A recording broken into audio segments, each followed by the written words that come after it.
Hello everyone, welcome to this lecture on democratic political regimes for UGC political science. So first the definition. So political regime is the system or a framework or skeletal that organizes power. And power here is the decision making power over all the affairs, over resources. लेकिन ये definition जो है ये हम बाद में देखते हैं because यहाँ पे जो important thing ये है कि how any kind of political regime came into the picture, how we homo sapiens came to derive any kind of political system जिनके बारे में हम बात कर रहे हैं, whether democratic or non democratic. क्योंकि if we have a look at history, even a brief one, उससे बहुत कुछ समझ में आ जाएगा. एटलीस्ट आपको ये जो चैप्टर है डेमोक्रेटिक या नॉन डेमोक्रेटिक, ओवरऑल जितने भी पॉलिटिकल रेजिम्स पूरे वर्ल्ड में है उन सबको लेकर उनका जो बेसिक स्केलेटल है वो समझ में आ जाएगा.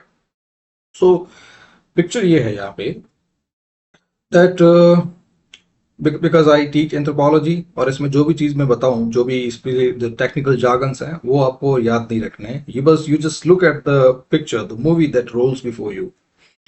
सो अगर हम अपने इवोल्यूशन की बात करें, कल्चरल इवोल्यूशन की, सो आप लोगों ने स्टोन एजेस के बारे में सुना होगा. Paleolithic ages, paleolithic, mesolithic, neolithic, chalcolithic, iron age. So यहाँ पे let's say we started with the stone age, followed by metal age, followed by industrial age. So that's how we went. Now stone ages के अंदर जो बात जो हो रही है यहाँ पे, it's our evolution along with the technology that help us go ahead, that help us survive, that help us evolve.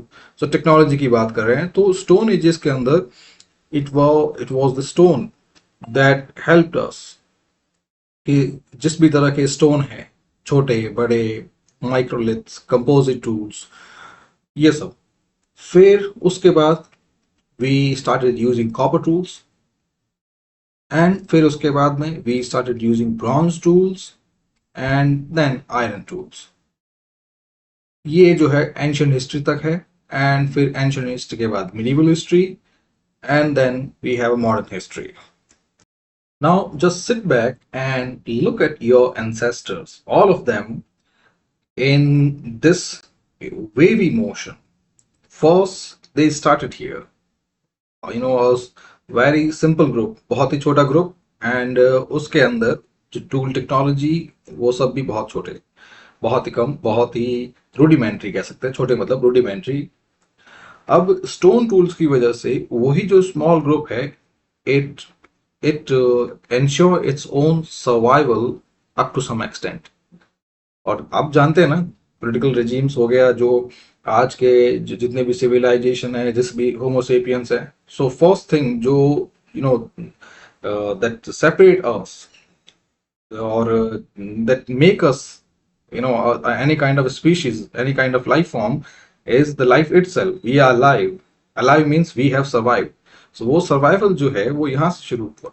First stone tools की वजह से जो खाना पीना जो है, हंटिंग गैदरिंग वगैरह जो है, they were ensured. फिर सर्वाइवल इंश्योर्ड हुआ तो उसकी वजह से पॉपुलेशन जो है धीरे धीरे it started growing. मैं पॉलिटिक्स पे ही आ रहा हूँ सर, ये मत समझना कि ये क्या स्टार्ट कर दिया. फिर ये है when population was ensured, when survival was ensured and population started growing, फिर उसके बाद धीरे धीरे मल्टीपल माइंड्स, और जो है नेक्स्ट जो टेक्नोलॉजिकल एडवांसमेंट के नेक्स्ट स्टेज पे पहुंच गए, copper tools.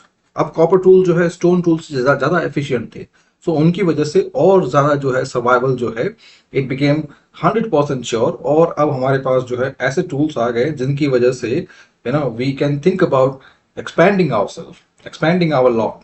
So copper tools, यहाँ से फिर जो पॉपुलेशन और शुरू हुई.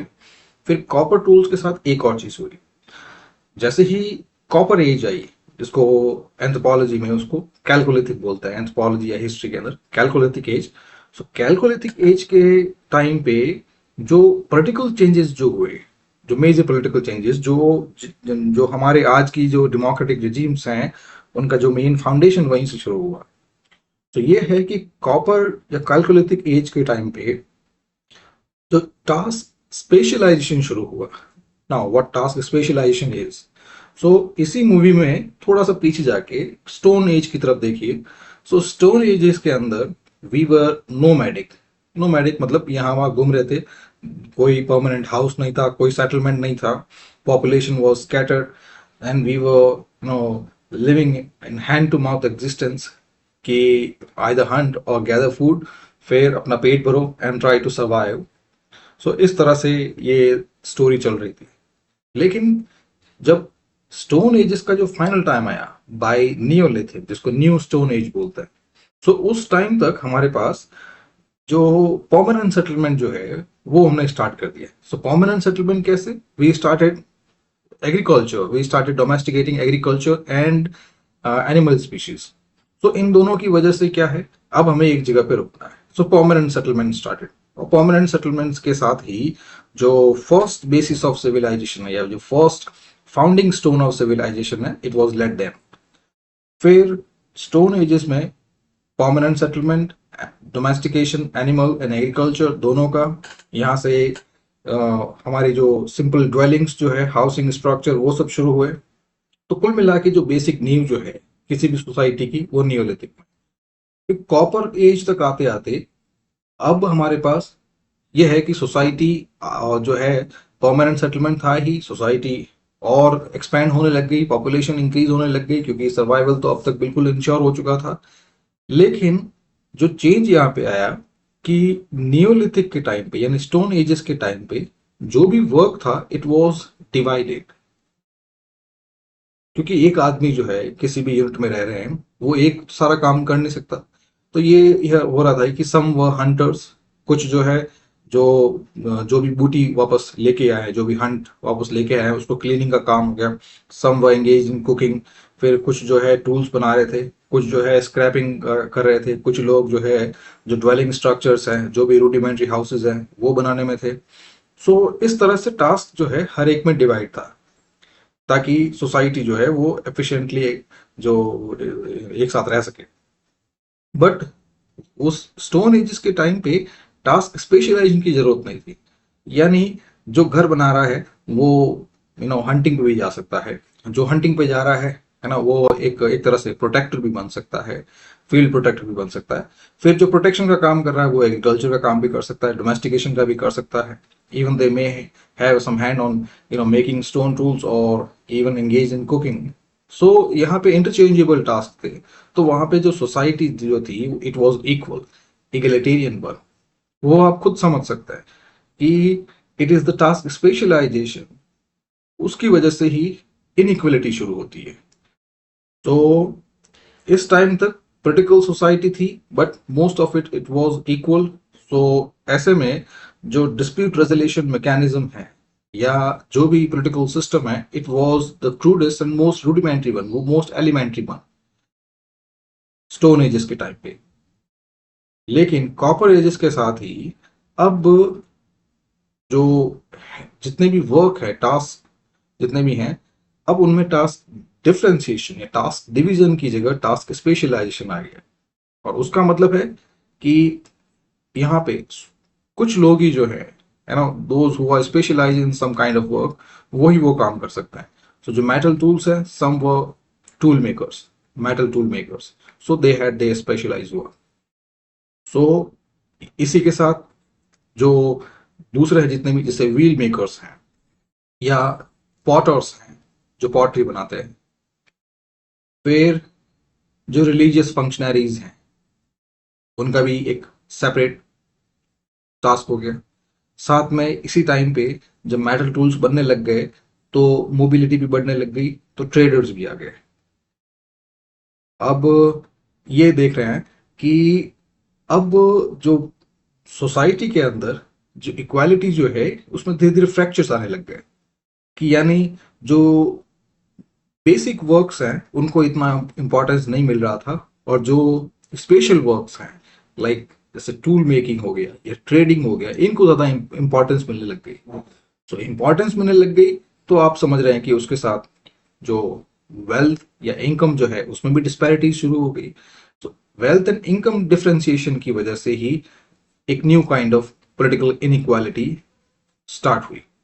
अब उस पॉलिटिकल इनइक्वालिटीज के साथ ही some people they were held in high esteem, and when they were held in high esteem तो साथ में एक एक या दो चीजें शुरू हुई।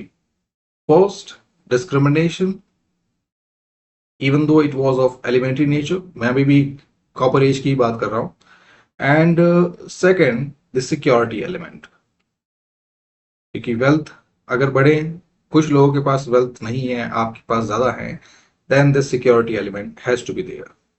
और फिर उसी के साथ ही रैम्पेंट्स या फिर प्रोटेक्ट, जो प्राइवेट प्रॉपर्टी है, प्रोटेक्टिव वॉल्स हैं, एनकैंपमेंट्स हैं, यानी कुल मिला से अब जो है डिफेंसिव स्ट्रक्चर्स बनने शुरू हो गए। डिफेंसिव स्ट्रक्चर यानी दीवार बनाना, आपका घर जो है वो थोड़ा ऊंचा है, जिसके पास जैसी वेल्थ है वैसा उसका घर है। तो अब यहाँ पे जो इनइक्वलिटीज जो हैं वो यहाँ पे विजिबल होने लग गई। और जैसे वेल्थ डिस्पैरिटीज, सोशल इनइक्वलिटीज ये सब बढ़ने लग गए, तो उसके साथ ही एक मीडिएटर की जरूरत हुई। you know the mediator that can handle all these dispute kind of affairs, all these interpersonal affairs, और साथ में जो मेन डिसीजन मेकिंग पावर है। नाउ यहां से जो जो जो पॉलिटिक्स जिसकी हम बात करते हैं वो यहां से शुरू हुई कि जो जो लोग जो हैं जिनका टास्क स्पेशलाइजेशन है और जिनके पास वेल्थ है, नाउ वही लोग जो है because of their Prestige, because of you know having a high face, a visible face, वही लोग जो है धीरे धीरे पॉलिटिक्स में आने लगे। सो अभी तक सोसाइटी के अंदर पॉलिटिक्स जो है वो इन दोनों के साथ में थी। द एल्डर्स, जो भी पर्टिकुलर कम्युनिटी के एल्डर्स हैं, plus those with the wealth, और इन्हीं के साथ इन्हीं दोनों के नेक्सस या इन्हीं दोनों के कोऑर्डिनेशन से, कोऑपरेशन से पॉलिटिक्स चल रही थी। सो politics, it was about that particular community, कि जो भी कम्युनिटी है, द एनलार्ज वन, जो पॉपुलेशन उसकी बढ़ चुकी है, उसके जितने भी अफेयर्स हैं, all of those affairs, the political, economic, social, all of those affairs need to be handled। और उसके लिए जो मीडिएशन का, डिसीजन मेकिंग का, डिस्प्यूट रेजोल्यूशन का, वो सब वर्क जो है it was done by this council, जो धीरे धीरे इसके अलग अलग नाम है, village council, panchayat, caste panchayat वगैरह, बट हम यहाँ पे कह सकते हैं कि the elementary, the preliminary political council. So ये यहाँ से एक कैलकुलेथिक, फिर ब्रॉन्ज एज, फिर आयरन एज तक यही पॉलिटिकल काउंसिल जो है धीरे धीरे अब इनमें इसी स्ट्रक्चर का एनलार्जमेंट हुआ। यानी यही ओवरऑल जो है, जो उस वक्त शुरू हुई वही चीज धीरे धीरे आगे बढ़ती गई। फिर ये तो हो गया एंशियंट। अब आते हैं मिडिवल टाइम में। सो एंशियंट टाइम में दो तीन चीजें जो है, फर्स्ट ये जो एल्डर्स काउंसिल थी, यानी एल्डर्स काउंसिल या पॉलिटिकल काउंसिल, जो एंशियंट टाइम में ये सब जितने भी पॉलिटिकल वर्क हैं, पॉलिटिकल डिसीजंस जो हैं, कॉमन डिसीजंस, इनका जो मेन कोटा था इनके पास था। अब ये है कि यही लोग जो हैं, elders council, it included many the religious people, people of high esteem, people with the wealth, people, the wise people, the elders, ये सब लोग। सो इनकी वजह से क्या हुआ, धीरे धीरे जो बेसिक पावर मैकेनिज्म जो है इसमें और डिस्पैरिटीज बढ़ने लग गई। बिकॉज यहाँ पे ये चीज, first the wealthy people, and second those the people who had high command over religion. So यहाँ पे ये दोनों लोग जो हैं, they wanted to maintain their power, they wanted to keep the power to themselves, to their family। so इस वजह से धीरे धीरे with time the religious and superstition, both of them got strong hold over people। क्योंकि अभी भी लोग जो हैं वो ज्यादा कुछ समझ नहीं पा रहे थे, तो यहाँ पे जितने भी रिलीजियस स्क्रिप्चर्स हैं they became more complicated, more complex, so that कि आम जनता के पास वो रिलीजन, वो नॉलेज नहीं पहुंच पाए। एंड देन वेल्थ जो है वो डिस्पैरिटीज भी फ्यू पावरफुल कम्युनिटी या फ्यू रूलिंग क्लासेस के पास ही थी। सो यहाँ पे this unhealthy nexus between the obscurantist religious practices and the ruling class, it led to the you know different kind of political society during the medieval time. So जो medieval time के अंदर जो polity थी, first one it was totally irrational because इस time पे कोई भी scientific principle, कोई भी जो रियल प्रिंसिपल या रैशनल लॉजिकल प्रिंसिपल नहीं था।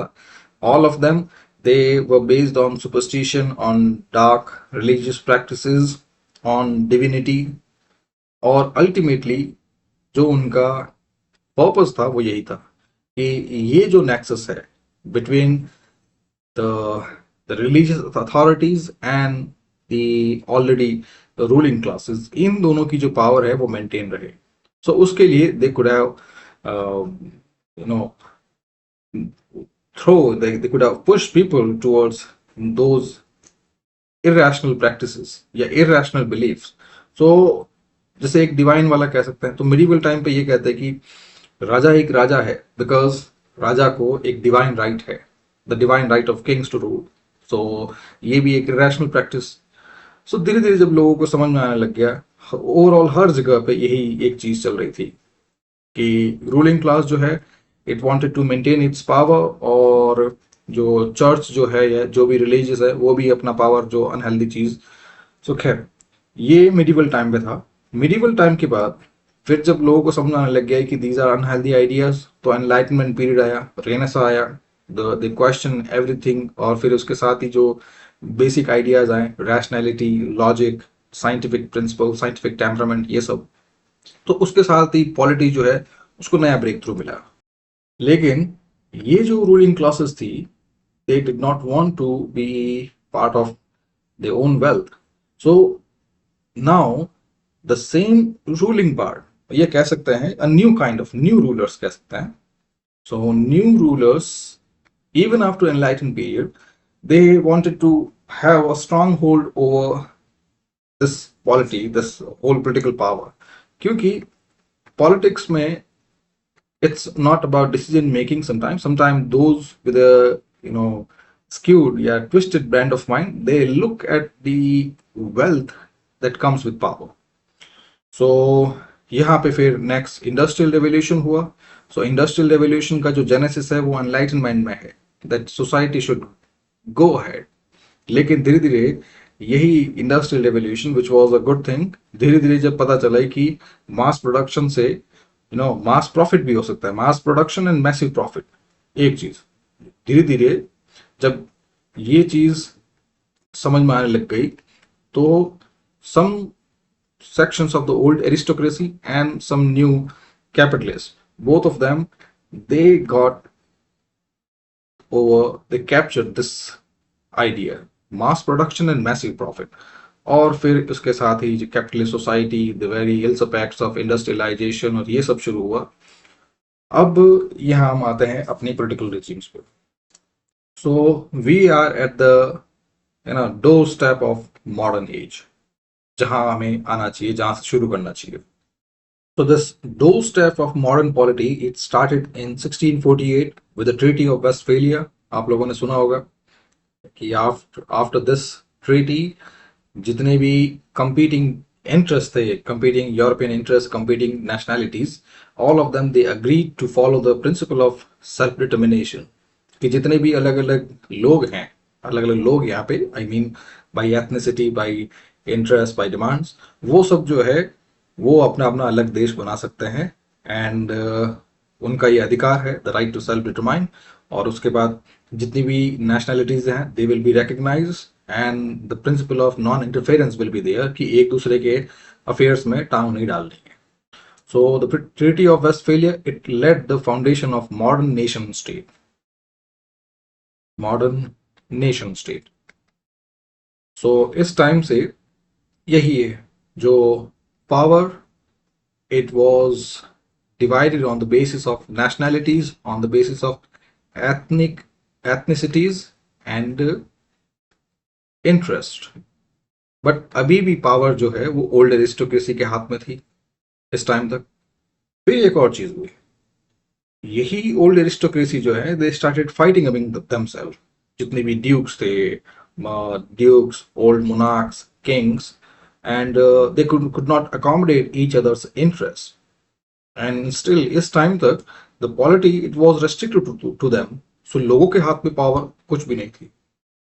So when the existence, the mutual existence or mutual coexistence could not be ensured, so the friction, the pressure cooker, it burst open with this First World War in 1919.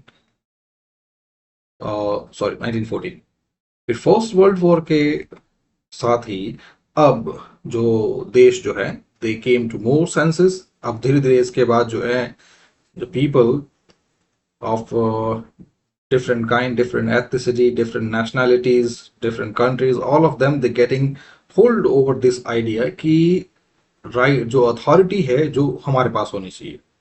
सो फिर 1990s यानी first world war खत्म होने के बाद फिर बहुत सारे सफल्स हुए हैं, बहुत सारे जो नेशन स्टेट जो हैं वो क्रिएट हुए, लेकिन फिर भी this idea could not be accommodated. The idea of having polity और idea of politics for the people, ये आइडिया जो है अभी भी जो है जितने भी न्यू रूलर्स जो थे उनको समझ में नहीं आया। So this led to the second world war in 1939। और फिर सेकेंड वर्ल्ड वॉर के बाद now the world it woke up to this idea कि जो पावर है it belongs to the people. और सेकेंड वर्ल्ड वॉर के बाद फिर डीकोलोनाइजेशन भी शुरू हुआ।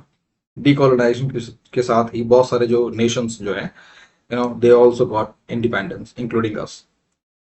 सो अब इसी मॉडर्न टाइम हम कह सकते हैं अप टू 1945, इस पूरी टाइमलाइन में तीन चीजें।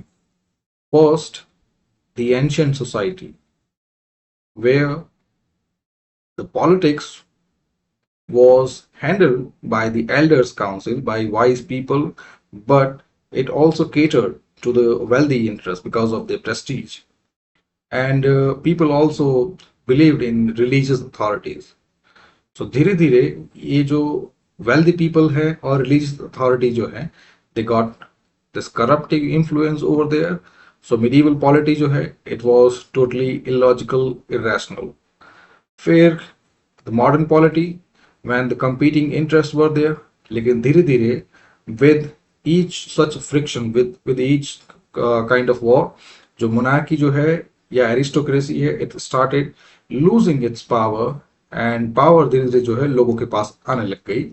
और for such example 1773 जिसमें 1776 when America got independence, और धीरे धीरे फिर सबको वही अपनी अपनी पावर मिलने लग गई।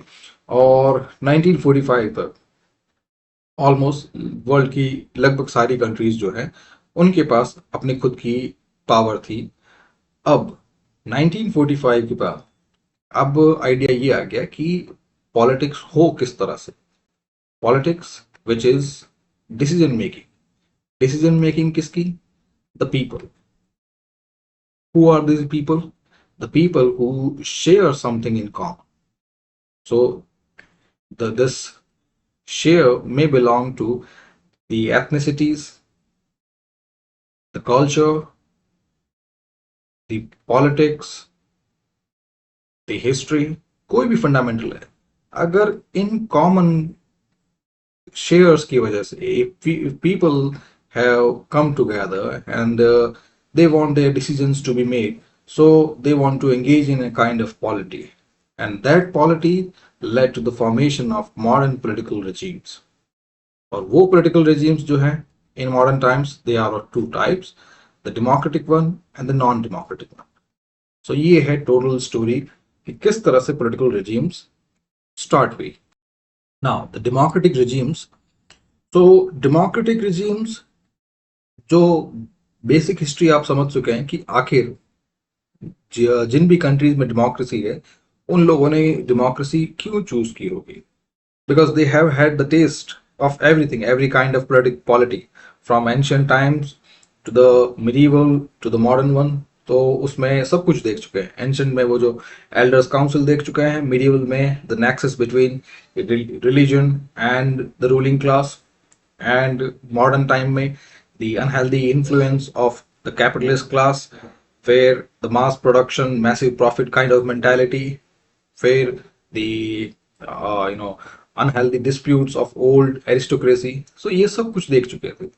इंडिया के एग्जाम्पल देखें तो जैसे आयरन एज की बात करते हैं तो उसमें मौर्यन एम्पायर, मौर्यन एम्पायर के बाद गुप्ता एम्पायर, फिर यही चीज जो है यहां से चलते चलते फिर चौहान, तोमर, फिर उसके बाद दिल्ली सल्तनत, दिल्ली सल्तनत के बाद मुगल, और इनके बीच में बहुत सारे रजवाड़े, बहुत सारे प्रिंसली स्टेट्स, फाइनली ब्रिटिश। सो हमारे पास जो इंडियन सोसाइटी है हमने तो बहुत एक्सपीरियंस कर लिया है। जितने भी टाइप के जो रूलर्स हैं सबको हमने देख लिया है कि रूलर्स जो हैं वो उनके हिसाब से, वो उनके अपने इंटरेस्ट के हिसाब से और लोगों के लक के हिसाब से चलते हैं। अगर लोगों का लक अच्छा है और रूलर अच्छा है तो डेवलपमेंट होगा, और अगर वो नहीं है तो डेवलपमेंट जो है वो फिर गया खड्डे में। सो ऐसे में जब ब्रिटिश से जो फाइट चल रही थी during the freedom struggle, we came to realise this thing that power should belong to us. Now this power should not go to any princely state या any other foreign power. Power हमारे पास होनी चाहिए, power लोगों के पास होनी चाहिए, and that's what democracy is. जब लोगों के पास पावर होती है वही भी। और फिर उसके साथ ही डेमोक्रेटिक रिजीम में it's not just about people keeping a hold on power, it's also about accountability and civil liberties. और वो चीज है ही है, क्योंकि इन सब के अंदर ये दो चीज तो, ये तीनों चीजें तो एब्सेंट है। फर्स्ट, चाहे आर्य मौर्यन एम्पायर से ब्रिटिश तक की बात करें या चौहान की बात करें, तोमर की बात करें, दिल्ली सल्तनत की बात करें, सबके अंदर first people did not have any power about decision making, कि उनके रिसोर्सेज, उनकी जगह वो कैसे यूज हो रही है, पैसा जो है, टैक्सेस या रेवेन्यू जो है वो कहाँ यूज हो रहा है, या उनके जो ग्रीवेंसेज हैं वो सुने जा रहे हैं कि नहीं जा रहे हैं, डिस्प्यूट्स जो हैं वो रिजॉल्व हो रहे कि नहीं हो रहे हैं। Nobody address that question. फिर सेकंड, अकाउंटेबिलिटी, कि जो भी रूल कर रहा है, जिसके पास भी हम अपना टैक्स दे रहे हैं, because that's the only mechanism. जब टास्क स्पेशलाइजेशन, जो आपको बताया ना कि टास्क स्पेशलाइजेशन है, तो उसके साथ एक और चीज जो है दिमाग से निकल गई, वो यह है कि जब टास्क स्पेशलाइजेशन होता है तो हर कोई आदमी जो है अपना अपना काम करना चाहता है। तो यानी पॉलिटिक्स जो है, it also appeared later on as a separate task। और यहाँ पे जो भी पॉलिटिक्स के लिए हम जिसको भी ये काम दे रहे हैं, क्योंकि सबके सब लोग जो हैं पॉलिटिक्स में एंगेज नहीं हो सकते, but we still wants to keep hold over power. So हमने कहा कि पावर हमारे पास होनी चाहिए, but we will exercise this power through our representatives, our functionaries. लेकिन उसमें अगर हम हमारे फंक्शनरीज के साथ कर रहे हैं तो फंक्शनरी भी तो हमारे कंट्रोल में होने चाहिए, वो रिप्रेजेंटेटिव जो है वो भी तो अकाउंटेबल होने चाहिए। सो सेकंड, अकाउंटेबिलिटी जरूरी है। एंड थर्ड, ऐसा नहीं हो कि हम जो है हमारे रिप्रेजेंटेटिव को पावर दे दें, जेड प्लस सिक्योरिटी दे दें, सारी मिलिट्री, सारे रिसोर्सेज जो है उनको दे दें, और फिर वो जो है हमारे ऊपर ही गोली चला दे। तो ये भी नहीं होना चाहिए। तो ये तीनों फीचर्स हैं डेमोक्रेटिक रिजीम्स के। फिर let's move on to the first type, electoral democracy. So आपको बेसिक फंडामेंटल जो है वो आपको बता दिए। बाकी जो है जितने भी टाइप्स हैं ज्यादा मुश्किल नहीं है, बस कुछ यूनिक पॉइंट्स हैं। अदरवाइज जो है पॉलिटिकल साइंस के स्टूडेंट्स हैं वो दे नो बेटर कि किन किन टाइप्स में क्या क्या फर्क होता है। So electoral democracy, so you can say this is democracy in name but not in practice. So you might have heard about this term, letter and spirit. So letter and spirit, ये जो terminology है, specially the judicial interpretation और judicial verdict, यहाँ पे इसका मतलब है कि कोई भी चीज लिखी गई है, चाहे कॉन्स्टिट्यूशन में, चाहे वर्डिक्ट में, चाहे अदर किसी लॉ में, वो लेटर या वो लिखी हुई चीज सिर्फ उस लाइन के हिसाब से नहीं चलना, बल्कि उसके उसका असल मतलब क्या है। सो यहाँ पे इन इन दोनों को, लेटर एंड स्पिरिट की हम बात करें, सो ये यहाँ पे एक तरह से लिखी हुई बात प्लस कॉमन सेंस। यानी अगर आप सिर्फ जो लिखा हुआ है उसी को देखेंगे, you do not read between the line, you do not look at the background, you do not look at the overall political conscience behind it, और आप अपना कॉमन सेंस भी नहीं लगाते, तो फिर वो चीज जो है वो एक सिर्फ एक लीगल लॉगरहैट बन जाएगी। खैर, so electoral democracy is a democracy in letter but not in spirit।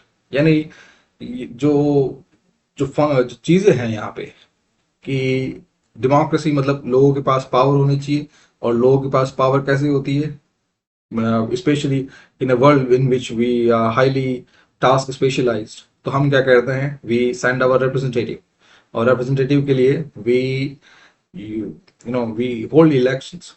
सो यानी electoral democracy equate democracy with elections, कि अगर इलेक्शंस करवाते हैं तो इसका मतलब है कि डेमोक्रेसी हो गई। सो यहाँ पे इलेक्शंस तो होते हैं, और साथ में जो पावर जो है वो भी सोवरेन है। सोवरेन मतलब लोगों के पास ही है, इन्हीं लोगों के पास, मतलब उसी पर्टिकुलर नेशनैलिटीज के पास है। और वोटिंग भी हो रही है, इलेक्शंस भी हो रही है, साथ में मल्टीपल पार्टीज भी हैं, बट अल्टीमेटली ये सिर्फ एक शैम है। यानी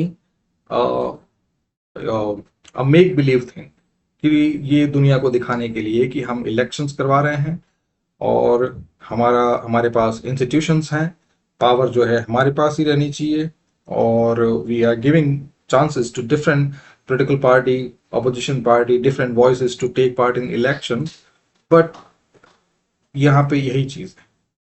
उसके अलावा बाकी जो चीजें, अकाउंटेबिलिटी एंड सिविल लिबर्टी जो है वो नहीं मिलती। यानी यहाँ पे क्या करते हैं कि जितने भी वोटर्स जो हैं दे आर इंटिमिडेटेड, जितने भी ऑपोजिशंस जो हैं दे आर उनको हरा दी, पहले ही उनको डरा दिया जाता है, या पहले ही उनको रोक लिया जाता है, या पहले ही उनको किसी न किसी तरह से उनको compete करने से मना कर लेते हैं। फिर अकाउंटेबल भी नहीं है।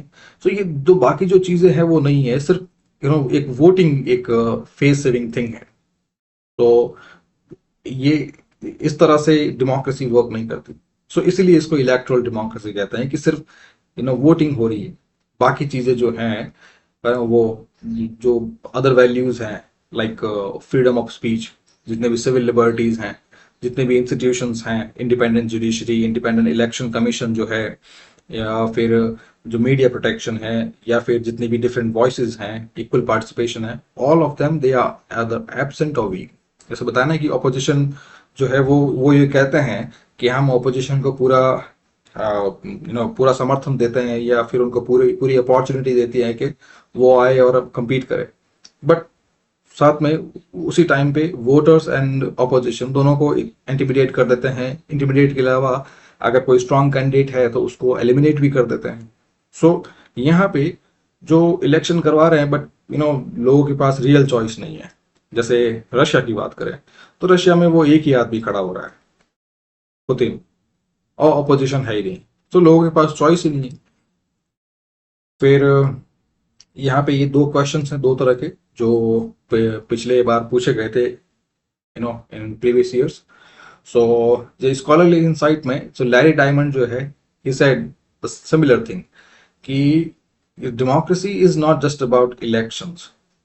Free and fair elections are necessary, but then the other things, other important facets, the accountability and civil liberties दोनों भी होने चाहिए। एंड अकाउंटेबिलिटी जो होगी वो तभी जब जितने भी इंस्टीट्यूशंस हैं, जितने भी अदर इंस्टीट्यूशंस हैं, legislature, executive, judiciary and other quasi judicial institution, all of them they work in independent and free manner.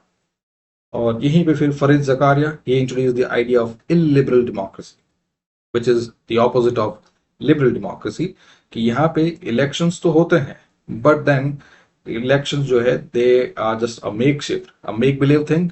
बाकी जितने भी वैल्यूज हैं, जितने भी डेमोक्रेटिक वैल्यूज जो हैं, दे आर शंड आउट।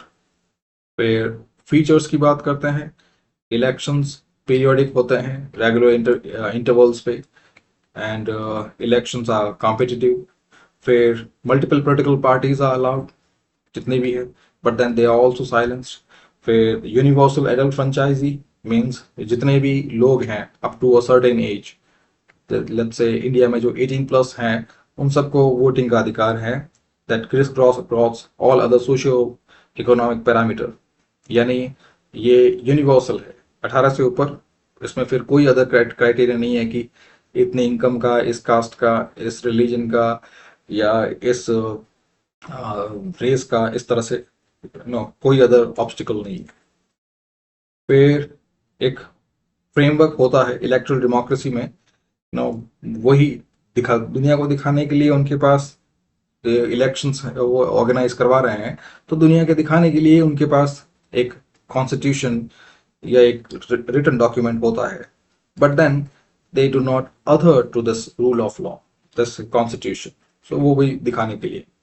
और ये दोनों तो हम देख ही चुके हैं। Civil and political rights, so लोगों को जितने भी अधिकार होते हैं, the right to equality, freedom of speech, जितने भी सिविल राइट्स होते हैं, सिविलाइज लोगों के राइट्स। और political rights means to right to vote and right to hold public office. दोनों के दोनों जो है दे आर लिमिटेड और वीक।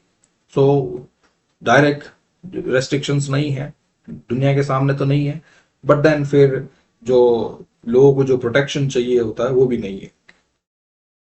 और वो क्यों नहीं है? क्योंकि जो इंस्टीट्यूशंस जो हैं दे आर वीक। लोग जो हैं वो किसी ऐसे आदमी के सामने क्यों compete करेंगे जब उनको पता हो कि जुडिशरी है या पुलिस जो है वो उनके समर्थन में है, या फिर उनको किसी न किसी तरह से प्रोटेक्शन मिलेगा। बट अगर अपोजिशन पार्टी जो है या फिर जितने भी डिसेंटर्स हैं, अपोजिंग वॉइसेस हैं, अगर वो मुंह खोलने से पहले ही उनको अगर जेल में डाल दें या एलिमिनेट कर दें, तो फिर वो ना, वो फिर कोई लोग कोई खड़े ही नहीं होंगे। तो सिमिलरली यही चीज होती है इलेक्टोरल डेमोक्रेसी में। फिर ये है the shortcomings. So first, civil liberties, जो सिविल राइट्स होते हैं किसी भी डेमोक्रेसी के अंदर, जिसकी वजह से डेमोक्रेसी एग्जिस्ट करती है, वो उनके पास नहीं है। तो जितने भी बेसिक फ्रीडम्स हैं, freedom of speech, press, assembly, freedom to protest, freedom to register your grievances, all of them, they are curtailed, they are eliminated. So media presence नहीं है, जर्नलिस्ट आर हैरेस्ड, और जितने भी डिसेंटिंग वॉइसेस हैं they are either suppressed, they are jailed, या फिर उनको खत्म ही करवा देते हैं। सो रशिया की बात करते हैं तो यहाँ पे ऑपोजिशन मीडिया जो है इट इज शट डाउन। जितने भी अपोजिंग वॉइसेस हैं, क्रिटिक्स हैं, all of them they are either imprison or exiled or even eliminated. फिर नेक्स्ट, शॉर्टकमिंग्स, पोलिटिकल सेंट्रलाइजेशन। तो ये क्वेश्चन आता है कि आखिर इलेक्टोरल डेमोक्रेसी में फायदा किसका हो रहा है, और कैसे उस कंट्री में अगर सब वीक है तो स्ट्रांग कौन है। यानी कोई ना कोई तो पावर किसी न किसी के पास तो होगी, वो जो ये सब खेल रहा है। तो वो पावर जो है एग्जीक्यूटिव, यानी जिसको मंत्रिमंडल कह दो, या फिर जो हेड ऑफ स्टेट है, सो पावर उनके हाथ में होती है। और वो पावर अपनी खुद की जो एग्जीक्यूटिव ब्रांच जो है उसमें रखते हैं। और अब पावर एग्जीक्यूटिव ब्रांच में सेंट्रलाइजेशन कंसंट्रेट करने के साथ ही they also undermine any other institution. यानी जो जुडिशरी है, लेजिस्लेचर है, एनी अदर कॉन्स्टिट्यूशनल कमीशन जैसे ह्यूमन राइट कमीशन हो गए, ये सब जो है all of them they are undermine और बाईपास्ड। फिर ये वर्क कैसे करते हैं? सो जो इलेक्टोरल डेमोक्रेसी में जो पोलिटिकल एग्जीक्यूटिव है, political executive means head of state and their ministers, और फिर साथ में bureaucracy. So head of state, then council of minister and bureaucracy, ये जो तीनों हैं दे फॉर्म द एग्जीक्यूटिव। ये है ये पॉलिटिकल एग्जीक्यूटिव, ये है परमानेंट एग्जीक्यूटिव। अब ये जो पॉलिटिकल एग्जीक्यूटिव जो है, व्हाट द टू, कि सब कुछ तो उनके पास है, जो रिस्टोर्ड स्टेट रिसोर्सेज जो है उनके पास है, स्टेट मशीनरी उनके पास है, मिलिट्री उनके पास है, पैरामिलिट्री पुलिस वगैरह जो है वो उनके पास है। तो वो वहां पे जो स्टेट रिसोर्सेज जो है उनका मिसयूज करता है। एक बार पावर उनके हाथ में आ गई, then they resort to all those ugly tactics to hold to keep holding the power to themselves। So यहाँ पे वो वोटर्स को धमकाते हैं, वोट काउंट के साथ वो छेड़छाड़ी कर लेते हैं, जो इलेक्शन कमीशन जो है उनको अपने हाथ में रखते हैं। फिर उसके साथ ही यूजुअली ये भी एक भी सवाल ये भी आता है कि इलेक्ट्रल डेमोक्रेसी में अगर हो रहे हैं तो लोग भी तो उनके खिलाफ जाते होंगे। सो होता यह है कि उनका अपना एक वो वोट बैंक होता है, स्पेशली द मेजॉरिटी पॉलिटिक्स, जो मेजॉरिटी कम्युनिटी होती है। तो ये उनकी जो टारगेट वोट्स जो हैं वो उनके बारे में उनके लिए काम करते हैं, उनको अपने क्या कह सकते हैं, ये जो मेजॉरिटी है, this majority is polarised and empowered. जैसे एक एग्जांपल है, श्रीलंका का ले लेते हैं। तो श्रीलंका में जो जो पॉलिटिकल एग्जीक्यूटिव जो है, it keeps you know the Sinhalas in their hand. So उसके लिए they play this Tamil minority card, कि जो सिन्हलीज जो है they do not want to consider Tamils as they equals. तो ऐसे में जो भी पॉलिटिकल एग्जीक्यूटिव आएगा जो इनकी बात सुनेगा वो वोट ले जाएगा, क्योंकि फिर ये सारे के सारे जो है ये यहाँ पे इस पॉलिटिकल एग्जीक्यूटिव को ही वोट देंगे। बिकॉज अल्टीमेटली जो भी पॉलिटिकल कम्युनिटी है, चाहे वो एक देश है या एक रीजन है, is has a certain mood. जैसे इंडिया में बात करते हैं तो इंडिया में भी वो जो हिंदुत्व मूड है, तो हिंदुत्व मूड में जो वो जो मेजोरिटी को अगर आप उनको उस मेजोरिटी को कैप्चर करते हैं तो पावर आपके पास रहती है। तो मेजोरिटी को आप कैप्चर कब करेंगे? When you target the minorities. तो सिमिलरली ये एग्जांपल चाहे श्रीलंका का लो, इंडिया का लो, रशिया का लो, कहीं भी हर एक इलेक्ट्रल डेमोक्रेसी में यही होता है। And then the democratic backsliding. So यहाँ पे जो शिफ्ट जो है, डेमोक्रेटिक बैकस्लाइडिंग मतलब जितनी भी डेमोक्रेटिक प्रैक्टिसेस हैं स्पेशली तीन ही होती है। First, popular sovereignty, second, civil liberty, and third, accountability. ये तीनों चीजें। और जैसे जैसे पावर जो है किसी एक एग्जीक्यूटिव में कॉन्सेंट्रेट होती जाती है तो सिविल लिबर्टीज एंड अकाउंटेबिलिटी ये धीरे धीरे कम होते जाते हैं, और जो देश जो है वो धीरे धीरे इट बिकम्स अथॉरिटेरियन। जो पॉलिटी है it becomes authoritarian, means power फिर जो है एक कम्युनिटी से हट के फिर एक किसी पर्सन के हाथ में आ जाती है। फिर यहाँ पे अगेन स्कॉलर्स में, so Larry Diamond he identified all those electoral authoritarianism. So एक तरह का ये एक फीचर है, अ ग्रोइंग थ्रेड, कि ये जितने भी इलेक्ट्रल डेमोक्रेसीज जो हैं, when in in a desire to maintain that electoral to maintain that democratic outface, उसके चक्कर में वो अपने ही देश में डेमोक्रेसी को खोखला करते जाते हैं।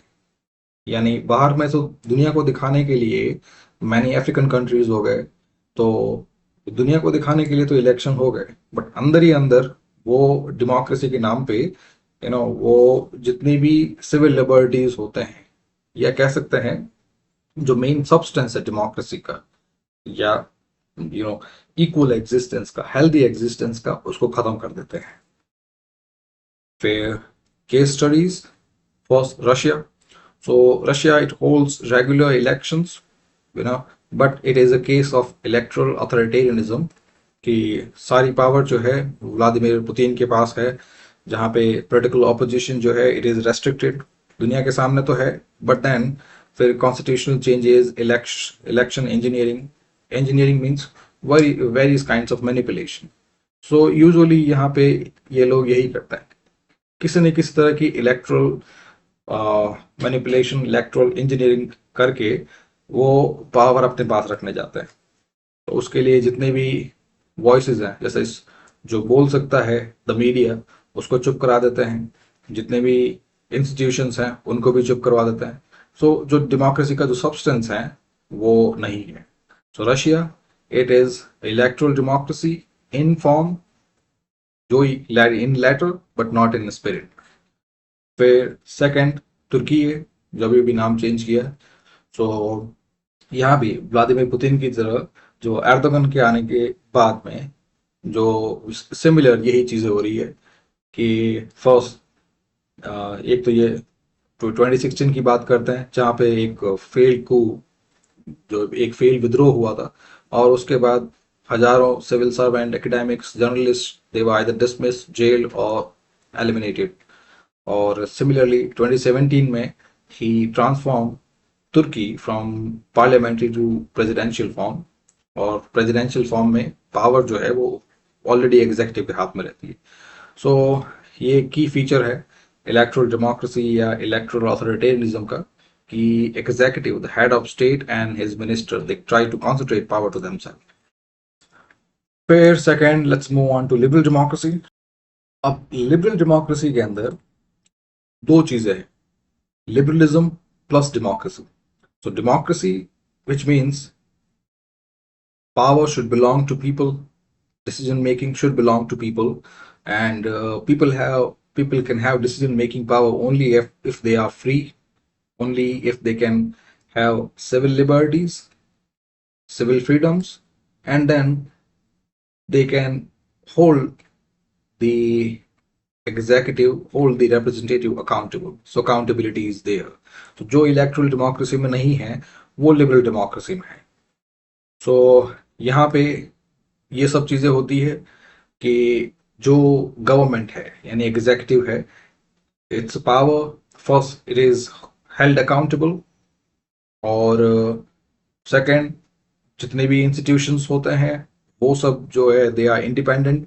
साथ में लोगों को जो उनकी बेसिक फ्रीडम्स होती है, freedom of expression, equality before law, rule of law होता है, judiciary and legislature both are independent, and the executive is accountable. फिर it is democracy in both letter and spirit.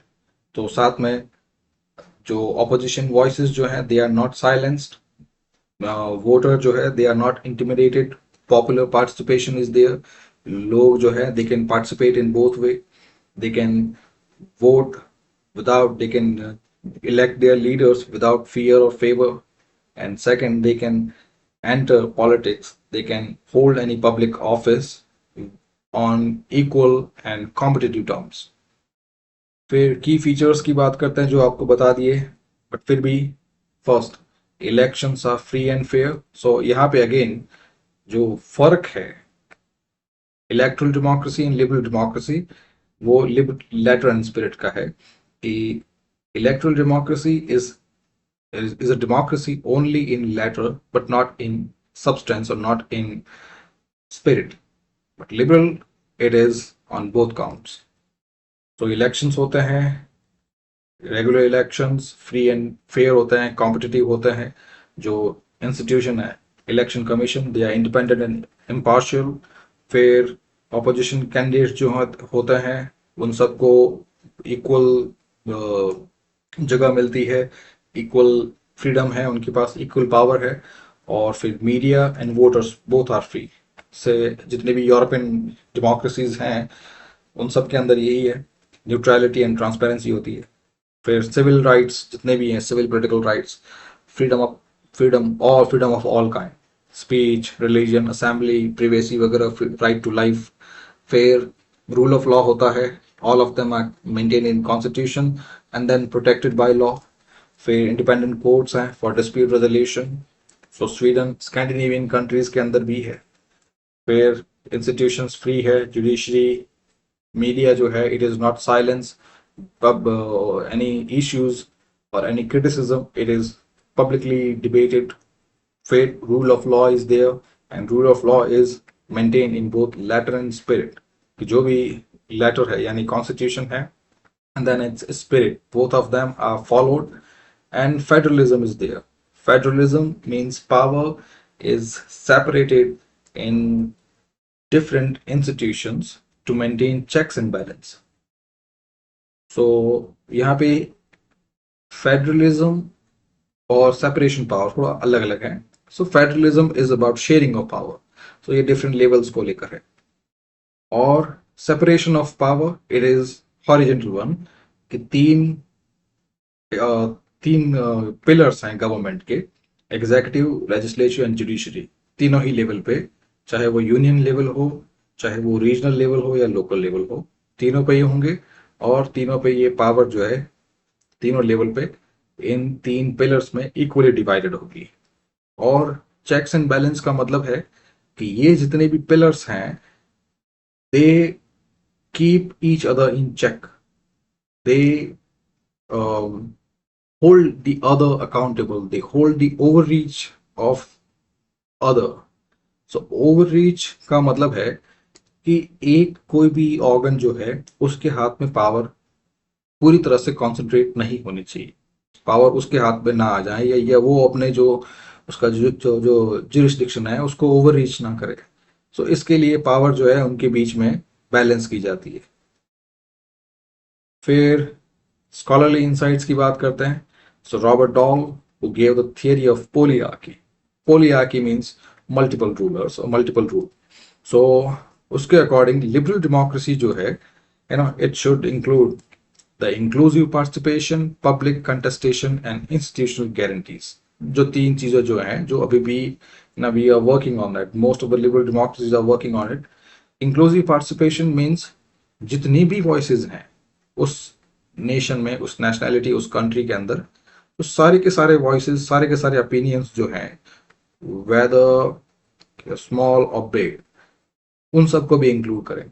तो जैसे जो आज के टाइम में ज़रूरत है, इंडिया को भी ज़रूरत है, जैसे जो LGBTQ वॉइसेस हैं वो, फिर जो क्लाइमेट चेंज एक्टिविस्ट है वो, फिर जो एनिमल राइट एक्टिविस्ट है वो, फिर उसके बाद जितने भी क्या कह सकते हैं जो इंटेलिजेंसिया है, इंटेलेक्चुअल्स हैं वो, फिर बाकी जो ऑलरेडी पुराने है ही हैं, जैसे जो फार्मर्स लॉबी है, जो ट्रेडर्स लॉबी है, फिर जो वर्कर्स लॉबी है, फिर ब्यूरोक्रेसीज हो गए, फिर उसके बाद स्मॉल रिटेलर्स हो गए. तो ये जितने भी वॉइसेस हैं उन सबको भी इंक्लूड किया है. वीमेन को भी इंक्लूड करें, इंडिजिनस पीपल को भी इंक्लूड करें, शेड्यूल कास्ट, शेड्यूल ट्राइब्स और उनके अंदर भी जितने भी सब सेक्शंस हैं सबको इंक्लूड करें. तो पब्लिक कंटेस्टेशन मीन्स जितने भी इश्यूज हैं, स्पेशली वो इश्यूज जो एक साथ बहुत लोगों को अफेक्ट कर रहे हैं, सो वो सब इश्यूज जो हैं they should B publicly contested. And finally institutional guarantees. यहाँ पे ये दोनों चीजें हैं. फर्स्ट, जो इंस्टीट्यूशंस जितने भी हैं, लाइक लेजिस्लेचर की बात करें, जुडिशरी की बात करें, और उसके साथ जितने भी क्वासी जुडिशियल इंस्टीट्यूशंस हैं, इलेक्शन कमीशन हो गया, नेशनल ग्रीन ट्राइब्यूनल हो गया, ह्यूमन राइट कमीशन हो गया, नेशनल कमीशन फॉर माइनॉरिटीज हो गया. तो ये जितनी भी इंस्टीट्यूशंस हैं, first their continuance and their power should be ensured, should be guaranteed. And second, relief from them should be guaranteed. तो ये दोनों चीजें जो हैं ये गारंटी हो तो फिर लिबरल डेमोक्रेसी जो है वो भी ज्यादा आगे बढ़ेगी. फिर शॉर्टकमिंग्स की बात करते हैं. First threat to liberal democracy is rising populism and polarization. तो पॉपुलिज्म में क्या है कि जो लोगों का मूड है, people's mood, so sometime people's mood can be manipulated. So what's that कि लोगों का मूड जो है it is not centered on development, on progress, on education, on liberal ethos, but on the elimination or the suffering, the torture of others. So what if the people in general, they want annihilation of minorities? So ये अगर चीज हो तो polarisation में क्या होता है कि सोसाइटी को जो है दो हिस्सों में, अस वर्सेस देम में बांट देते हैं. So it becomes either majority versus minority, Hindu versus Muslim, या फिर upper caste versus lower caste, या फिर मैन वर्सेस वीमेन। सो इस तरह से जो पोलराइजेशन है, रिच वर्सेस पुअर, सो ये एक जो आइडिया हो गया। क्योंकि लोग ये सोचते हैं, ये पॉलिटिकल एग्जीक्यूटिव या पॉलिटिकल पार्टी ये सोचती है कि यहाँ पे अगर लोगों को पोलराइज कर दें तो हमारे पास जो है, जो जीतने के लिए, इलेक्शन जीतने के लिए जो राइट काउंट जो है वो हमारे पास आ जाएगा। बट उसके साथ फिर देश भी तो जल जाएगा। फिर ऐसे देश में आप उस पावर को लेके भी क्या करेंगे जब आपको दिन रात फिर उसी उन्हीं फॉल्ट लाइन को ही बिगाड़ना पड़े। और फिर उसके लिए जब मूड जो है, उसी मूड के हिसाब से अगर कोई पावर में आता है तो फिर लोग उसको बहुत सारी पावर देते हैं। तो फिर जो जो डेमोक्रेटिक इंस्टीट्यूशंस हैं या जो डेमोक्रेटिक इथोस हैं, डेमोक्रेटिक स्पिरिट जो है, इट इज कॉर्नर्ड। फिर ये है कि धीरे धीरे जब पॉलिटिकल पावर जो है वो उन लोगों के हाथ में होती है जो फिर लोगों के बारे में सुनते नहीं है, if political power is not inclusive, if it is not justified, तो क्या होता है कि बहुत सारे लोगों के ग्रीवेंसेस जो हैं दे आर नॉट एड्रेस्ड। तो धीरे धीरे लोग जो है they lose interest in voter, that's voter apathy and political cynicism. फिर ये है कि फिर जीतने के लिए when people are not interested, when lame and common people are not interested in participating in democracy, तो फिर क्या करते हैं कि जो पॉलिटिकल पार्टीज है वो जीतने के लिए फिर they look for other sources, और यहाँ पे फिर मनी एंड लॉबिंग उनका उनका रोल आ जाता है। वो फिर जो डेमोक्रेटिक या फिर जो इंस्टीट्यूशनल पावर्स जो है उसको मैनिपुलेट करने के लिए पैसे का इस्तेमाल करते हैं। जैसे किसी को अपने प्रोजेक्ट के लिए एक जंगल जो है उसको उखाड़ देना है। अब ऐसे तो उखाड़ नहीं सकते क्योंकि वहाँ पे बहुत सारी जनजाति रहती है। तो वो क्या करते हैं, दे बाय अ फ्यू एमपीज, क्योंकि उनको पता है डिसीजन लेने के लिए दो चीज़ें ज़रूरी है। फर्स्ट, जो गवर्नमेंट है वो आपके कंट्रोल में होनी चाहिए, और कुछ एमपीज आपके कंट्रोल में होने चाहिए। तो जो गवर्नमेंट जिसके कंट्रोल में होगी उस पॉलिटिकल पार्टी को पॉलिटिकल फंड दे देते हैं। फिर कुछ एमपीज जो है वो उनके खुद के होते हैं। सो जब वोटिंग होती है तो voting comes in their favour. So this is again democracy in letter but not in practice. They try to bypass the core of democracy. और फिर जो डेमोक्रेटिक बैकस्लाइडिंग है, इसका मतलब है कि डेमोक्रेटिक प्रैक्टिसेस जो है दे आर बीइंग इरोडेड, जो होता है। केस स्टडीज में दो हमारे पास है, एक स्वीडन स्कैंडिनेवियन मॉडल, और सेकंड जर्मनी, इवन इंडिया भी है। लेकिन इंडिया जो है 2020 के बाद ही इंडिया हैज बीन डाउनग्रेडेड। फिर let's move on to majoritarian democracy. Next comes majoritarian democracy. So majoritarian democracy के अंदर the decisions are in hands of simple majority. So this simple majority can be the popular majority or the legislative majority. तो दोनों ही चीजें हैं। So sometimes it leads to populism and sometimes it is only the legislative majority. Now the difference between them. Legislative majority का ये है concept. Look, democracy is there and democracy के अंदर power is with people and power is about decision making. Decision making दो चीजों के बारे में, first resources and then the common issues. अब इन दोनों के बारे में जो डिसीजन मेकिंग है, it needs deliberation, it needs negotiation, it needs a discussion, it needs handling, it needs a separate task, a specialized task. So हम लोगों ने क्या किया, we elected our representatives. So ये representative जो है वो हमारे हर एक कॉन्स्टिट्यूएंसी से वो जहां पे इकट्ठा होते हैं, we call it parliament. वो पार्लियामेंट जो है it rules on behalf of people. So parliament जो है it is a miniaturised version of people. और यहाँ पे पार्लियामेंट के अंदर डिस्कशंस, नेगोशिएशंस ये सब तो होते हैं and that's how decisions are made. But finally जो डिसीजंस होते हैं दे आर वोटेड अपॉन। अब वोट्स जो है, वोट में जो न्यूमेरिकल काउंटिंग होती है, सो जो लेजिस्लेटिव मेजोरिटी है उसके अंदर क्या है, एक ही जो पॉलिटिकल पार्टी है, एक ही मेजोरिटी पार्टी जो है, it is in majority, it has high number, ताकि जितनी भी डिसीजंस जो है they can be taken in expedient matter, expedient manner, जल्दी में वो हो सके। क्योंकि डेमोक्रेसी कैन बी स्लो, अगर इंक्लूसिव हो, अगर उसमें सब सेक्शंस हो, तो फिर क्या है कि डिले ज़्यादा हो जाते हैं, कोई भी जो एक्शंस जो हैं उनके अंदर जो एक्सपीडियंट नेचर जो है वो नहीं आ पाता। सो मेजोरिटेरियन डेमोक्रेसी के अंदर लेजिस्लेटिव में ये आपको बता दिया।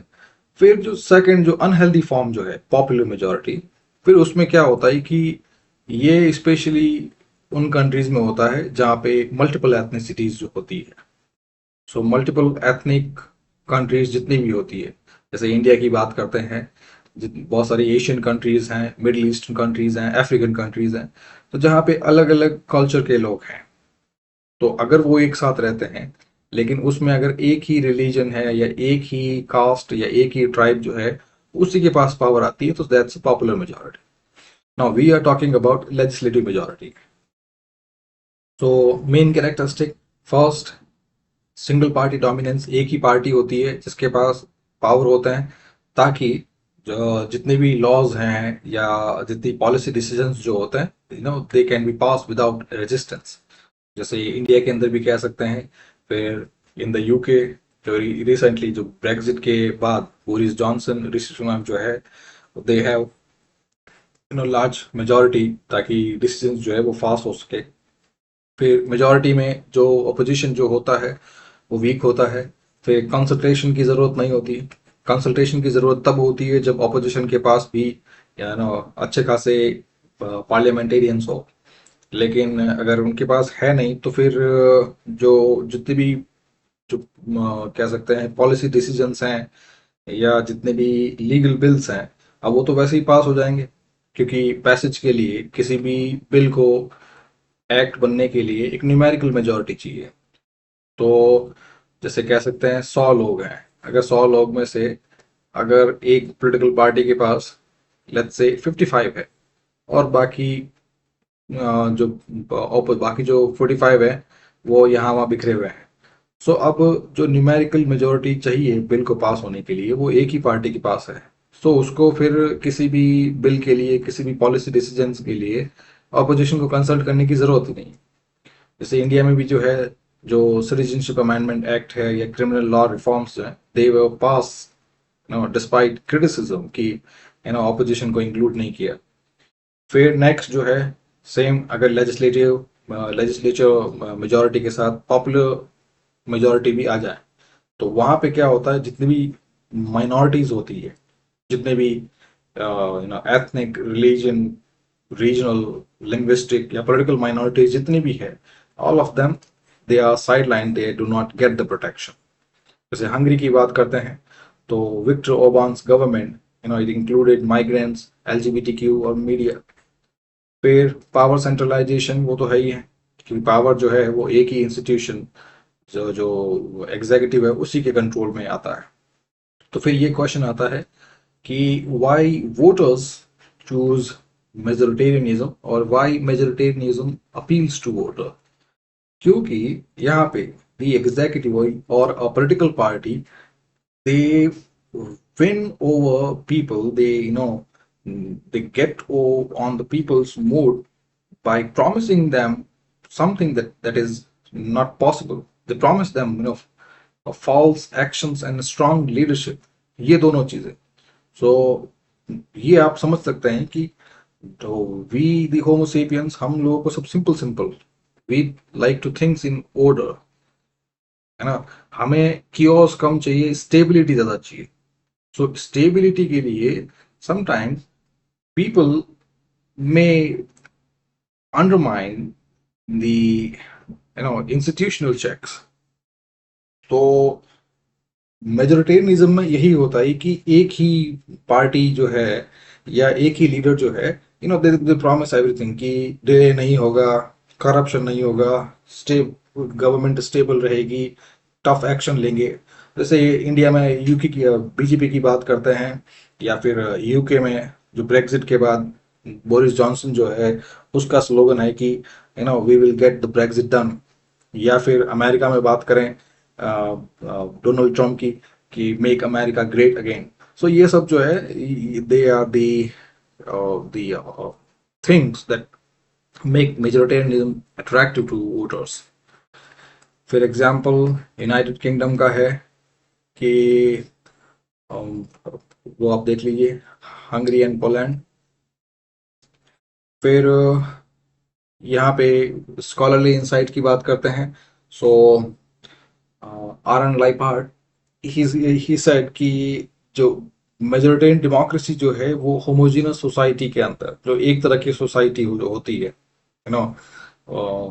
ये कह सकते हैं यूनिफॉर्म सोसाइटी, तो वहां पे काम कर सकता है। But diverse society, multi ethnic society इसमें रिस्की होता है, क्योंकि अल्टीमेटली उन सोसाइटी में जिस चीज के लिए मेजोरिटेरियनिज्म लाया गया है, to to provide stability, to bring in expedient action, so कुछ वक्त के लिए तो वो एक्शंस जो है वो एक्सपीडिएंट हो जाएंगे, बट अल्टीमेटली फिर जो जितने भी डाइवर्स सेक्शंस हैं they will demand they own separate statehood, या फिर they demand they own independence. So long term में it will lead to instability and exclusion. फिर the dangers of majoritarianism, first minority marginalization, कि जितनी भी minorities होती है, not just the religious one, not just the linguistic one, even political one, वो सब के सब जो है दे आर सप्रेस और साइडलाइन। जैसे म्यांमार की बात करें तो यहाँ पे जो वहाँ के जो बुद्धिस्ट जनता है, they try to eliminate Rohingya Muslim, the Buddhist one, the Buddhist majority, they try to persecute the Muslim ones। तो यहाँ पे आप देख सकते हैं। फिर जब पावर कॉन्सेंट्रेट होती है तो this majoritarianism it started taking authoritarian turn, कि पावर फिर एक ही आदमी के या फिर एक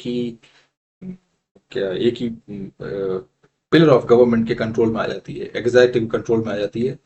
तो जितने भी चेक्स एंड बैलेंसेस हैं, like judiciary, press, election commissions, और जो लेजिस्लेचर की बात करते हैं और अदर इंस्टीट्यूशनल मैकेनिज्म है, all of them they are bypassed.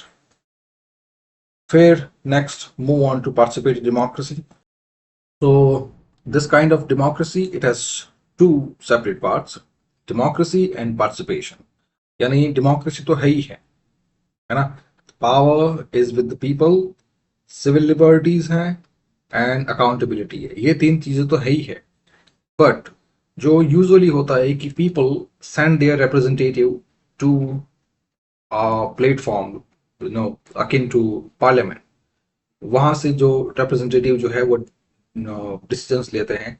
So this representative nature of democracy, it has been given way, given a new turn by participation, कि अब रिप्रेजेंटेटिव तो काम कर ही रहे हैं, साथ में लोग जो हैं they should be involve in active and direct manner in decision making process.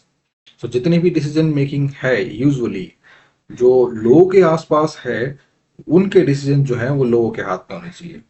तो आप इसको इस तरह से समझिए कि आप किसी म्यूनिसिपालिटी में है, तो वहाँ पे जो भी जो लोकल जो वार्ड है, सो अब जो डेमोक्रेसी है अगर उसको वार्ड बेस्ड हो, तो वार्ड में क्या होना है या उसके आसपास जो पार्क में क्या होना है, कहाँ पे स्कूल है, कहाँ पे कम्युनिटी हॉल है, कहाँ पे किस तरह का कंस्ट्रक्शन होना चाहिए, कहाँ पे किस तरह के कौन सा इंफ्रास्ट्रक्चर है, कौन सी जो बेसिक अमेनिटीज जो हैं वो किस तरह से डिस्ट्रीब्यूट होनी चाहिए, किस तरह का बजट आ रहा है, बजट का एक्सपेंडिचर क्या है। सो वहाँ पे अगर लोकल लोग भी अगर उसमें इन्वॉल्व हो तो दैट बिकम्स पार्टिसिपेटरी डेमोक्रेसी, और यही फर्क है रिप्रेजेंटेटिव डेमोक्रेसी से। सो अब ये है कि पार्टिसिपेटरी डेमोक्रेसी के अंदर यूजुअली जो टाउन हॉल मीटिंग्स होती है, कि जो भी लोग जो है वो किसी एक जगह पे, तो टाउन हॉल हियर ये signifies a place where people from the locality they can gather and they can discuss over any issue।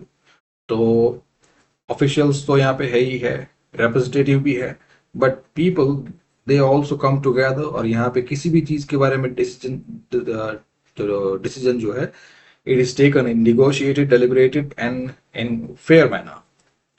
फिर जो सिटीजन असेंबली होती है प्रोजेक्ट बेसिस पे, कि कोई भी काम करवाना है, इंफ्रास्ट्रक्चर हो, चाहे राइट बेसिस पे हो, चाहे किसी ग्रीवेंस को लेकर हो, चाहे बजट एनालिसिस को लेकर हो, डिफरेंट असेंबलीज जो होती है वहाँ पे बहुत तरह के लोग जो है दे कम टुगेदर।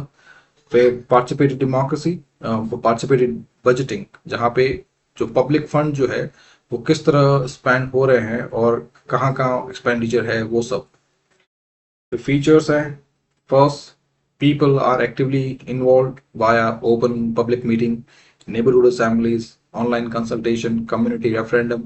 So वहाँ पे लोग जो है they are not just voting, वो अपना इनपुट जो है, पॉलिसी इनपुट, डायरेक्टली इनपुट दे रहे हैं और उनके इनपुट को ट्रैक भी कर रहे हैं कि उनकी बात कहाँ तक सुनी जा रही है। फिर लोकल सेल्फ गवर्नेंस, जो आपको बताया कि जो भी वार्ड लेवल है, जो भी आपकी जो लोकेलिटी है, वहां तक डेमोक्रेसी पहुंच रही है। It's a decentralize form of democracy. तो लोकल काउंसिल है, पंचायत है, वार्ड काउंसिल है, सिटीजन कमिटीज जो हैं, वो वहां पे फिर दे मेक डिसीजंस, लोग खुद डिसीजन लेते हैं कि जो भी पैसा आया है, जो भी अलोकेट हुआ है, वो कहाँ जाना चाहिए, तो कितना जो है सैनिटरीज के लिए जाना चाहिए, कितना कंस्ट्रक्शन के लिए, कितना लाइटिंग के लिए, इलेक्ट्रिसिटीज के लिए, कितना फिर अदर हाइजीन या अदर फाइटोसैनिटरी मेजर्स के लिए, कितना इंफ्रास्ट्रक्चर वगैरह के लिए। फिर ये सारे टूल्स हैं जहाँ पे referendum and initiative. So referendum में ये होता है कि कोई भी प्रपोजल होता है, इट्स लाइक अ पोल, और पोल में फिर लोगों के ओपिनियन जो है वो जाने जाते हैं। समटाइम इट्स सिंपल यस और नो किसी प्रोजेक्ट को लेकर, समटाइम पोल के अंदर multiple options are there, no, या फिर समटाइम लोगों से जो है उनके वन लाइन इनपुट जाने जाते हैं। फिर इनिशिएटिव में यह है कि कोई भी न्यू इनिशिएटिव जो है वो लोगों के द्वारा ही शुरू किया जाता है। तो यहाँ पे पैसा आया है, वार्ड के जो भी ऑफिशियल्स हैं, एडमिनिस्ट्रेटिव ऑफिसर्स हैं, उनको उनके पास गवर्नमेंट ने एलोकेट किया है। अब लोग जो है वो कहते हैं कि ठीक है, लेट्स, हमारे पास जो है ये बीच में जगह है, वहां पे एक पार्क बनाते हैं, पब्लिक पार्क, और ये अमेनिटीज होनी चाहिए। तो ये वो इनिशिएटिव होता है। फिर बजटिंग का आपको बता दिया कि पब्लिक फंड जो है वो कहाँ स्पेंड होने चाहिए, वो सब।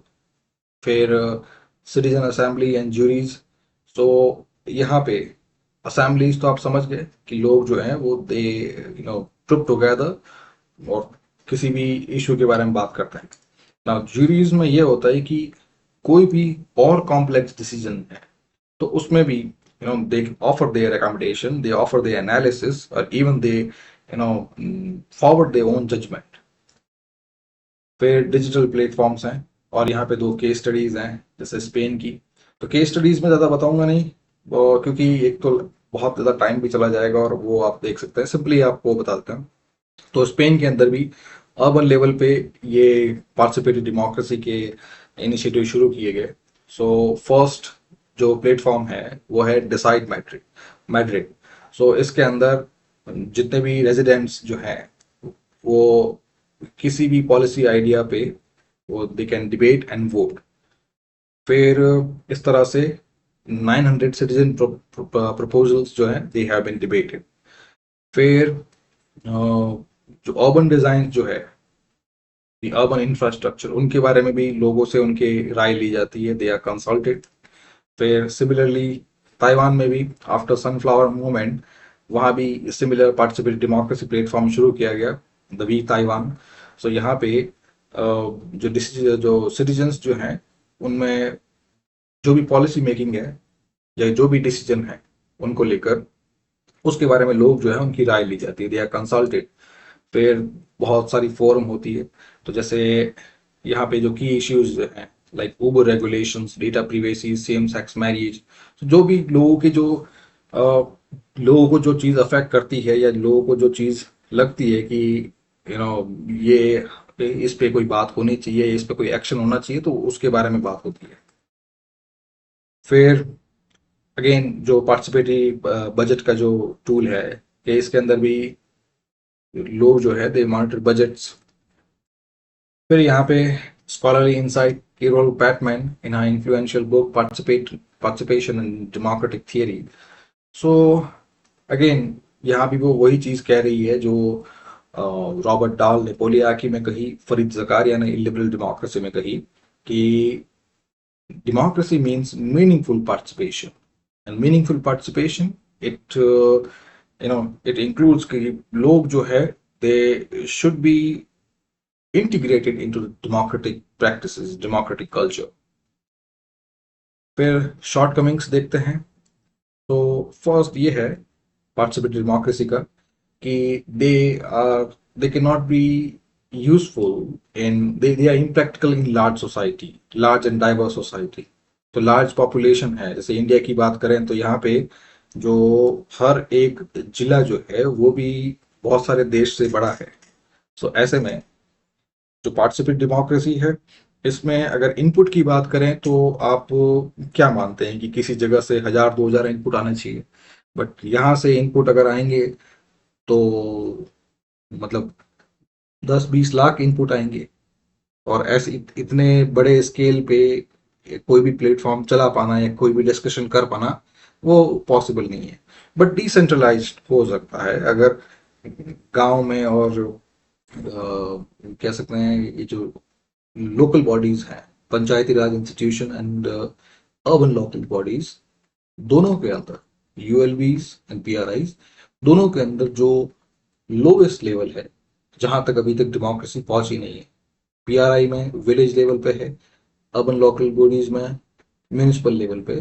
सो यहीं से अगर democracy can be decentralized to the ward level, so much so that कि funds and functionaries are also provided to them. अगर ये चीज हो जाए तो ये जो है, एक तो बहुत सारे लोगों को रोजगार भी मिल जाएगा, और जो है fund it reaches that ward level. तो वो जो वार्ड लेवल में तो ठीक है, वहां पे तो कह सकते हैं कि सिंपली 50 से लेकर 500 लोगों तक, इतना ही वार्ड हो सकता है। गांव में अगर 50 लोग हैं एक वार्ड में, सिटीज के अंदर 500 लोग तक हो सकते हैं, 500 से 1000-2000 तक हो सकते हैं। तो वो तो जो मैंने मैनेजेबल है, बट ये बहुत सारे जो बड़े बड़े जो नेशनल लेवल पे, रीजनल लेवल पे, इन सब पे पॉसिबल नहीं। फिर ये है इलीट कैप्चर। इलीट कैप्चर का मतलब है कि जो पावर जो है वो जो डोमिनेंट क्लासेस जो है, रूलिंग क्लासेस जो है, ऑलरेडी एलीट लोग जो है वो उनके पास रहती, डोमिनेंट कास्ट जो है या पावरफुल पीपल है, तो लोग उन्हीं के पास रहते हैं। फिर डेलिब्रेशन फटीग। तो डेलिब्रेशन फटीग ये होता है कि अगर एक ही चीज पे बार बार अगर उन पे बात होती रहे, बहुत टाइम तक, लंबे टाइम तक अगर उनके बारे में बातें चलती रहें, तो फिर एक टाइम पे लोग थक जाते हैं कि कब तक उसी एक ही इनपुट को लेकर बात करें, और जो एंथुजियाज्म जो है वो भी धीरे धीरे खत्म होता जाता है।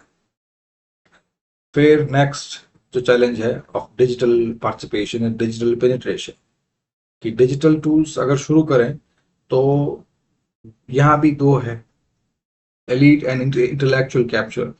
एक तो जो रूलिंग क्लास है, डोमिनेंट लोग जो है वो पावर उनके पास रहेगी।